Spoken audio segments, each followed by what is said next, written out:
Welcome back to the Keiser Report. I'm Max Keiser. Time now to go to upstate New York, some place called Saratoga, and talk with James Howard Kunstler, author of several books, including The Long Emergency and World Made by Hand. James Howard Kunstler, welcome back to the Keiser Report. Hi, Max. Nice to see you. All righty, James, according to your most recent blog post, you have dumped some of your treasury bills. I sense there's a story here. Tell us about it. Well, I just got kind of nervous about, it wasn't the idea that they were going to lose value overnight or that I was going to be stuck with worthless paper necessarily. I was getting a little concerned that the banking system was maybe going to freeze up and that we would just see a lot of sort of problems and obstructions in banking. Right. So this is interesting because a treasury bill is considered to be really indestructible in terms of its creditworthiness. It's the basis upon which the entire U.S. economy is built. It's the basis upon which the entire global economy is built if you consider the fact that the U.S. dollar is the world reserve currency. So the fundamental building block of the global economy, the lowly U.S. treasury bill, you're suggesting that it is not as creditworthy as some suggest. So my question is, with all this talk about the AAA rating of U.S. debt being downgraded, it sounds as though it's already been downgraded in the minds of a lot of people, yourself included.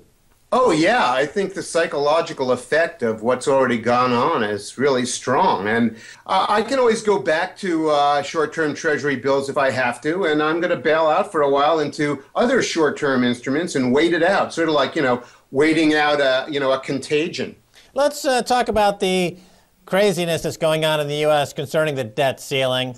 Up until a few months ago, people didn't focus on this debt ceiling so much because every time it came up for expansion, it was automatically expanded. There wasn't a huge issue. Suddenly, they're attaching all kinds of riders to this, that there has to be a re-examination of the entire fiscal policies of the United States. How did that happen? Who are the players, and what's really going on? Well, I think what's really going on is that all of these machinations, and indeed a lot of the trouble all around the world, really comes out of from one source, which I think is the growing scarcity of capital. And, any way you cut it, we're having problems allocating money to the places that are used to getting it. And it's a game of musical chairs. And, someone is always coming up short, and every week it's a new musical chair player. And every week we have to sort of find some way to make up for the fact that money's not there. And we're going around and around, and that game really can't go on that long. There are some people, including myself, who attribute a lot of this trouble really to the peak resource and peak energy resource issue fundamentally. And that, when you have fewer energy inputs and resource inputs available for your economy, you're going to eventually that will be expressed in having less capital available. And so you see the whole world scrambling for capital in a situation where capital is increasingly scarce. And it's reflected in currency problems and banking problems and the management of capital itself.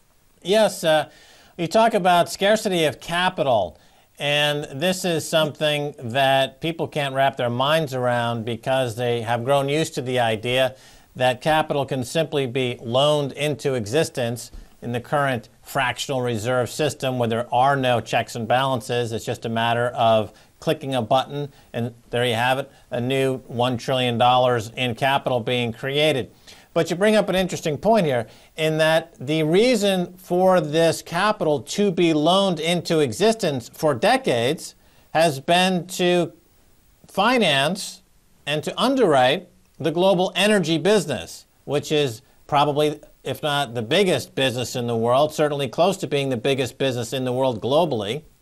And now that you have these resource constraints, and I just read somewhere that something like 56 countries, oil-producing countries, are now in decline. So you can make the case that the entire globe is in decline in terms of output of oil. You also have this phenomenon of shrinking capital. So are these two coterminous? Are they tied at the hip? When you hit peak oil, as it's called, do you also hit peak capital? Or are they connected? Can you explain that a little bit? I think it's self-evident that they're connected. And what we're seeing are very large chains of consequence and feedback loops of systems that are tied together. The energy system, represents the primary resource for an industrial economy, and it allows the other systems that we depend on to work, including our systems for doing commerce, our systems for doing agriculture. And remember, one of the main inputs for agriculture now, for the form of industrial agriculture that we practice, is capital.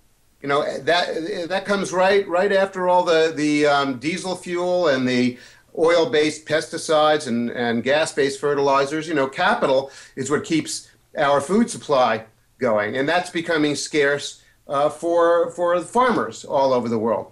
Our transportation system and the banking system, which is the management of capital, the management of accumulated wealth that can be allocated for productive purposes.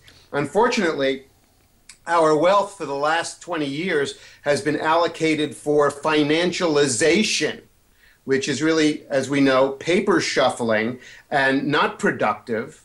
And that's been able to go on for a period of time because, there was tremendous momentum built up in the fossil fuel-based industrial economy. Yeah, I was talking to Stacy Herbert in the beginning of the first half of the show, and we were talking about the diminishing resource of fresh water. And going forward, as fresh water becomes a diminishing resource, the happy talk coming out of Washington would be, well, we're just introduce huge industrial strength desalination projects. But of course, that would require capital. So you can't have liquidity in the capital in the water market without liquidity in the capital markets. So therefore, would you agree with that? Well, yeah. I think a better illustration in the USA these days is the shale gas scam that's going on. There's understandably a great wish that America could produce enough energy to keep the things that we run running virtually indefinitely. We're so invested in the stuff that we got, including our suburban lifestyles and the interstate highway system and all the other things that we do, that we want to imagine that we can keep on doing this forever. So the story has been going around for about the last year that there's 100 years of shale gas out there. And the shale gas play or bonanza got ramped up around 2004, 2005. And it started in Texas, around Dallas, Fort Worth, with the Barnett play. And, it seemed like a magical thing that we had these new techniques for drilling, and you could go down horizontally and shoot a bunch of water in there and break up some tight rock, as they call it. And you'd have a manufacturing process rather than a drilling process for gas. It would just more or less continually, reliably come out at a great rate.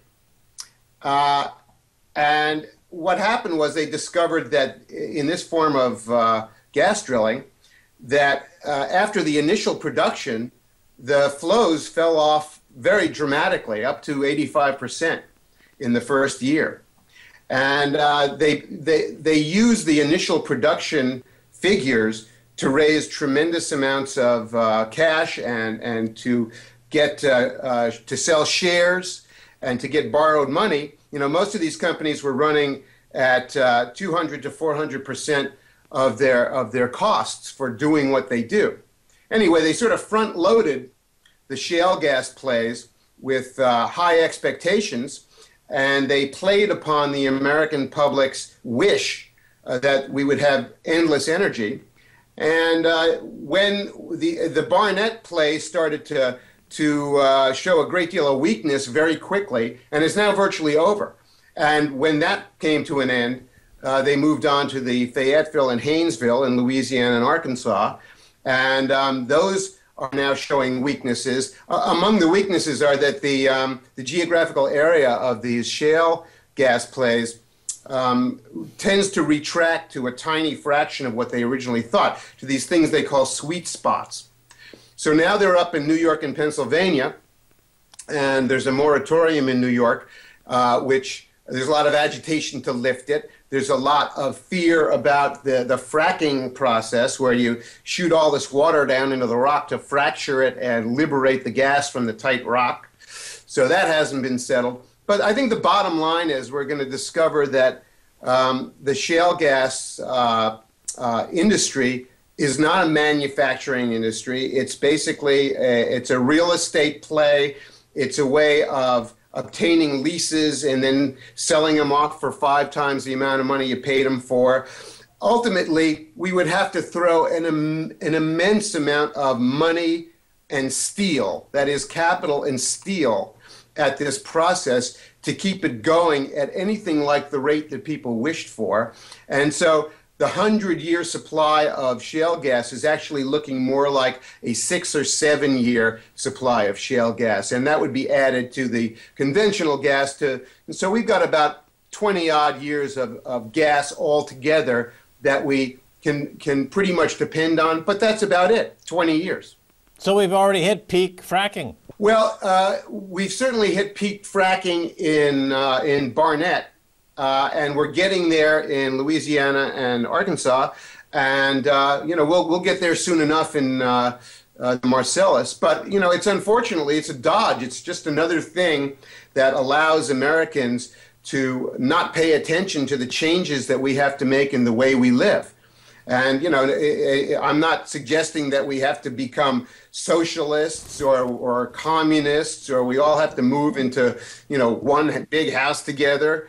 But what it does mean is that we're going to have to pretty severely reorganize the things that we do in American life, the way we do transportation, the way we do farming, the way we inhabit the landscape, et cetera. And we're not prepared to think about this at all. Right. Well, it sounds as though without capital, you can't have capitalism. And with all this theocratic kind of middle-age type crusades going on, it seems like we're reverting back to the dark ages politically and economically, because we simply don't have the capital to support capitalism anymore. But anyway, James Howard Kunstler, that's all the time for we have. Thanks so much for being once again on the Keiser Report. You're welcome. Nice to be here. All right, and that's going to do it for this edition of the Keiser Report with me, Max Keiser, and Stacy Herbert. And I want to thank my guest, James Howard Kunstler. If you want to send me an email, please do so at keiserreport@rttv.ru. Until next time, this is Max Keiser saying bye, y'all.